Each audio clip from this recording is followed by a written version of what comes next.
dafa bind ab bataaxal président Bassirou Diomaye Faye objet lettre bi nag di démission PCA Senelec jébbal li nga xamante nii mooy ndobbal tànk bañ ko tabbaloon en tant que président du conseil d'administration mu ne monsieur le président de la république yow njiital réew mi di la xamal ni jël naa sama ndogal teggi sama ndombal tànk ci bopp conseil d'administration bu Senelec d'administration bu Senelec effectivement mu ne maa ngi lay gërëm ci sa kóolute ci tabb ma ci bopp kër gi nga xamante ni nii bokk na ci kër yi gën a mag ci Sénégal mu ne autant que possible j'ai servi avec loyauté fidélité aux principes et valeurs de l'administration la nga xamante nag mooy sama warteef ci liggéey waaye tamit ca na ma waree ànd ak la nga xamante ni mooy valeur ak dogu ga mu àndal def na ko ca def na kem kàttanam toutefois le moment est venu waaye nag waxtu wi jot na mu dem yoonam ci ay raison ca la ko waral nag muy mbir yoo xam ne mbiru boppam la maanaam mënu koo jibal mu ne nag mi ngi koy souhaiter maanaam di ko ñaanal wér waaye tamit la nga xam ne mooy digg yi nga xamante ni digg woon na ko ak askanu Sénégal suñu borom matale ko mu ne moom président de la République mi ngi koy gërëm et di ko jox wàccuwaayam moom monsieur Habib Sy président du conseil d'administration mu mel ni bataaxal bi moo wadd démb xëy na peut-être liñ ci mën a jàpp mooy peut-être certaines polémiques et je pense que Pape Samba mun na ci indi quelques leeral par rapport rek li ñu def ni confidentiel par rapport à la lettre parce que d'habitude dañ naan toutes les lettres yi nga xamante ni dafay nekk ci administration ñu estampillé ko confidentiel waruñ ko jàllale ci espace public te muy dëgg effectivement les lettres yi nga xamante ni dañ koy estampillé confidentiel day nekk lettres yoo xamante ni xëy na diggante bànqaas ak bànqaas la te warul di circuler peut-être sur l'espace public parce que mën na concerner ay lettres yoo xamante ni xëy na une structure par exemple bu bëgg a jël benn décision bëgg ko yónnee ministère de tutelle am une décision qui engage des milliards loolu warul circuler ci espace public bi looloo tax ñu naan lettre boo xam ne dañ ko estampillé confidentiel waruñ di génn ci espace public bi man nag par contre par rapport à cette lettre dama jàpp ni il y a un caractère particulier mooy c'est une lettre de démission man li ma gën a jaaxal et loolu moo ma xaw a jaaxal ci 2 poids 2 mesures bi may gis ci gars yi di critiquer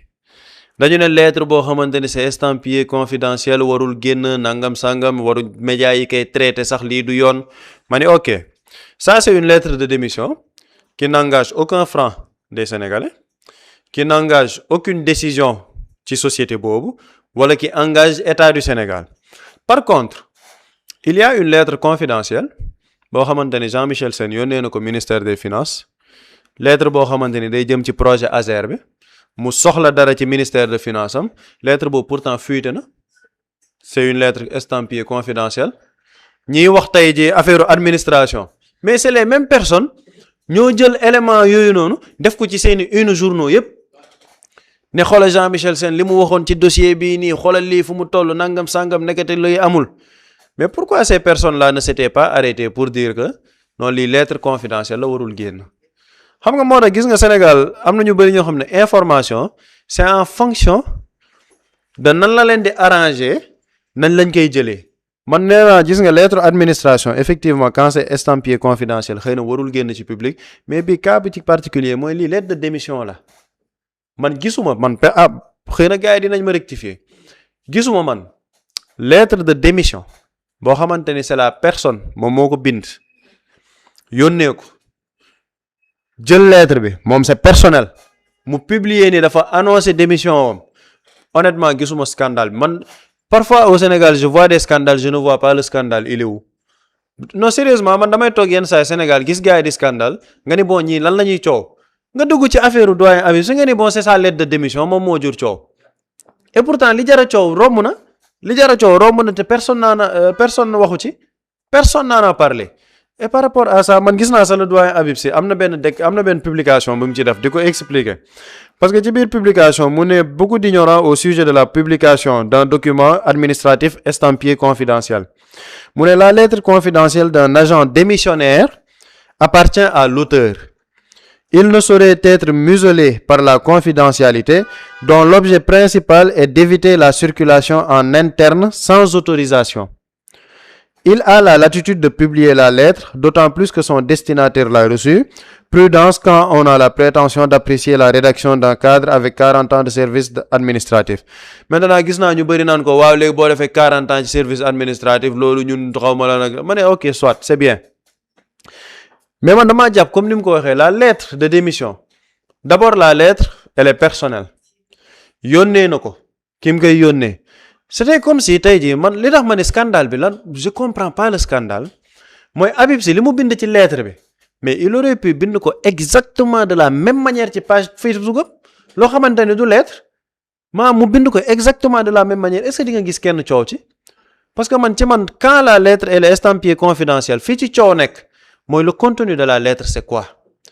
mu ngi mel ne tey jii ñu liggéey ci benn société boo xamante ne c'est une société de l'État ñu am benn échange en interne boo xamante ne pour nga rendre ko public da ngay soxla autorisation parce que loolu c'est important ci li mu wax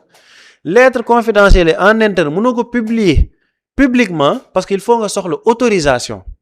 mais lettre de démission tu n'as pas forcément besoin d'une autorisation parce que c'est toi qui démissionnes yow yaay démissionner yow yaa bëgg yëgal nit ñi da ngay démissionner donc fan la ci degré de confidentialité bi nekk parce que une démission n'est pas confidentielle en soi parce que boo démissionné nit ñi dañuy xam ni démissionné nga mais en revanche tey jii bu ñu ñëwoon ñu ne Habib Sy yónnee na président de la République lettre nee na ko West African Energy bi Senelec décidé nañ ci lii Habib Sy jël lettre boobu mu yónnee président de la République naan ko West African Energy bi président conseil d'administration bi ma nekk administration bi décidé nañ ci lii mu publier ko sur sa page Facebook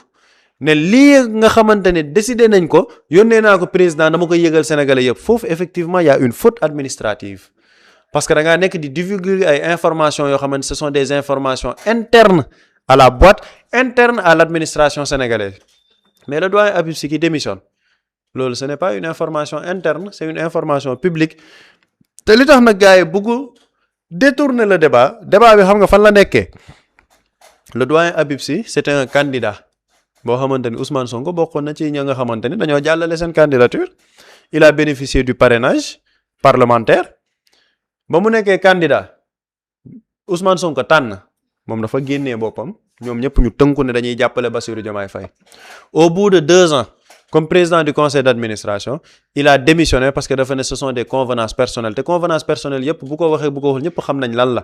la direction bi le président de la République nekk ni jël c'est aux antipodes du projet qu'ils avaient vendu aux Sénégalais man foofu li ma ki gis nit ñi war ci débat mooy l'acte de dignité te loolu jàngale bu rëy a ngi ci pendant que des jeunes ñu ngi manœuvre